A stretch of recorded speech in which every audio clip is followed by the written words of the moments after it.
So Brian, talk to me about the excitement in Kigali. What's the mood like as you get ready to, to host this tournament? No, I mean, I've not seen anything like this before in my sporting career, as a player or as a manager. The whole of Kigali is lit. Everything is about basketball. Everyone wants a ticket. And because of the COVID restrictions, there's limitation on the percentage at the arena. You can only have 15% of the capacity. So all the people can't get tickets. So it builds the hype even more. Having, being the host, having J. Cole in town, builds it even further. So it's crazy. The country has gone mad. Okay, so let's talk to me about your inspiration to start. You're one of the founders and currently the manager of the Patriots Basketball Club. What inspired you to start the club, and how did it get selected to play in the Basketball Africa League? Friends of mine always said our journey is one of tears, pain, and sweat.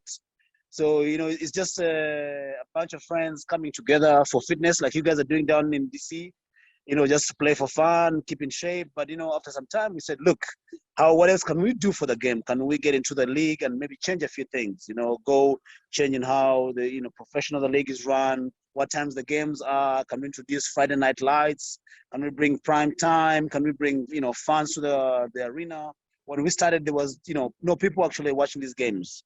There were no drinks, there was no popcorn, there was no Coke, so it was just a game. I'd rather, making plays, friends, young people can actually come and enjoy.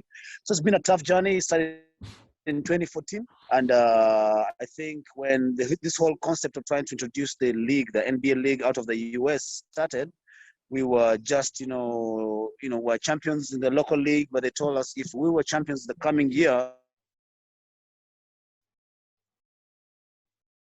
would have to represent the country. Region would be, and this is how basically we got to qualify for the games. They were obviously postponed. They should have been last year because of COVID. They pushed them today. So we're excited that we're now here. So tomorrow is D-Day. It's been a long journey for you. I mean, I remember you coming over to DC to visit me. We went to would take you playing basketball with my friends. Yes. I remember taking you to a couple of times to the University of Maryland College Park here in my neighborhood at the court. Yes. We played with some of those young players. But, what does it mean for you to see the team grow to where it is right now, to where it represents the country on this level? I mean, Jackson, you're right. I mean, it's been a long, long journey for us. And some of you have played a big part in this, showing us facilities and infrastructure in the US and things we could learn and see, how we could bring this back home, and for us, it's a journey of moving from an amateur club to a pro club, basically meaning that now, you have a whole structure around you. It's not just Brian and friends, taking charge of things. We have, professional players coming out of the US to join, and beef up our team.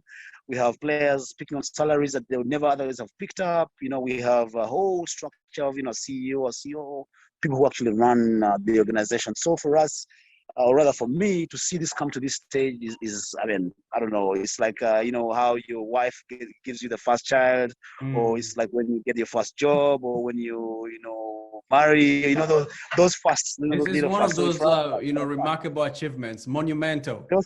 Those aha moments. Yes. Let's talk about the state of basketball in the country, in Rwanda. What is the state of basketball in Rwanda, and what does it mean for the country that it gets to host this historic tournament?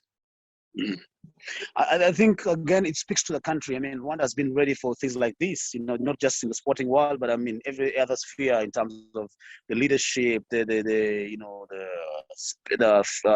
call it, the peace, the infrastructure that they're putting in place to make sure that we are ready, transparency, raising awareness in the country that say, look, when you host something like this, you're actually, showing off your country, what else they have behind them, if it's a tourism, if it's investment opportunities. So for us, we're using this as a platform. So it's just basketball. It's going to be on the floor. We're going to sweat out there and play, but it's just basically how you use that to actually show off or showcase what Rwanda has to present. So, I mean, I think Rwanda has been ready. They built all the pillars, be it the peace, be it the cleanness, be it the the awareness of everybody. The standards, basically. The standards. They raise the standards, actually. Yes, Yeah. you're right. And what is the state of basketball in the country? How popular is the sport? I think I should be, at the risk of being very arrogant because I love the game of basketball. I think we're becoming a very close number 2 to soccer, and if we keep at this pace, I think we'll overtake soccer because our soccer team has not really done so well in the past. So we hopefully, if we do well this tournament, we'll be pushing up there. But Rwanda, I think, is ready for sports. We have cycling, which is doing well. We have cricket. We have all these other sports that are actually doing well. So basketball is just one of those. But I think it's doing so well, And Patriots, we're so lucky that we've been given a platform to be at the forefront of this whole, journey. You feel like the country is ready to become a basketball powerhouse on the continent? I think the time is now. It's a big challenge. We're going to go against big powerhouses like Angola, like Tunisia, Egypt, and Morocco. But I think the time is now.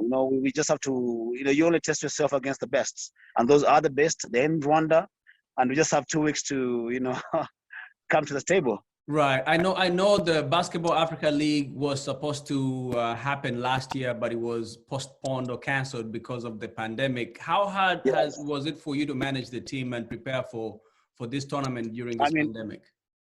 Like you can imagine, Jackson, it was tough in terms of, resources were cut back, investors in the club, sponsors to the club, all those cut back because of their own issues in their houses.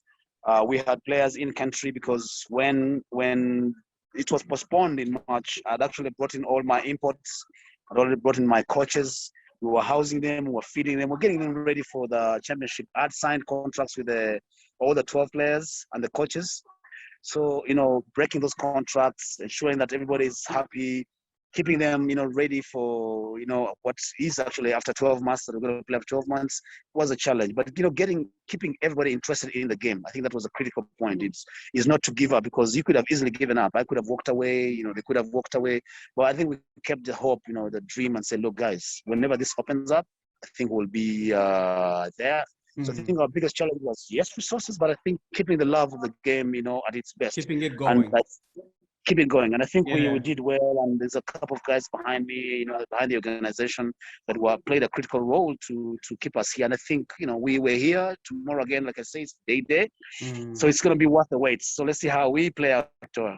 We are very excited. And I know, Brian, you're a very busy man right now. These are very critical hours for you. So I won't keep you long, but I'm hoping that we'll catch up with you at some point later on during the week. But before you go, I want to ask you, your team just signed to its roster one of the most famous artists in the world. That's rapper J. Cole. How did that happen? And what does J. Cole bring to the team? Oh, I think first of all, J. Cole is just a baller, and I want to speak to the man as just a basketballer. It helps that he has a career outside of basketball. It does, bring us a little bit of attention.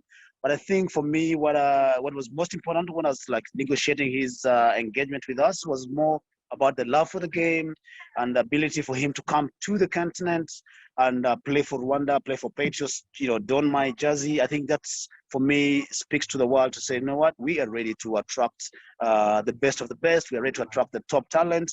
And Rwanda is the destination, come through, come and test your abilities. We are willing to give everybody an opportunity. So for us, J. Cole, Patriots is a marriage, if you will, made in heaven. And I hope it does work, I really hope it does work. And I think it will.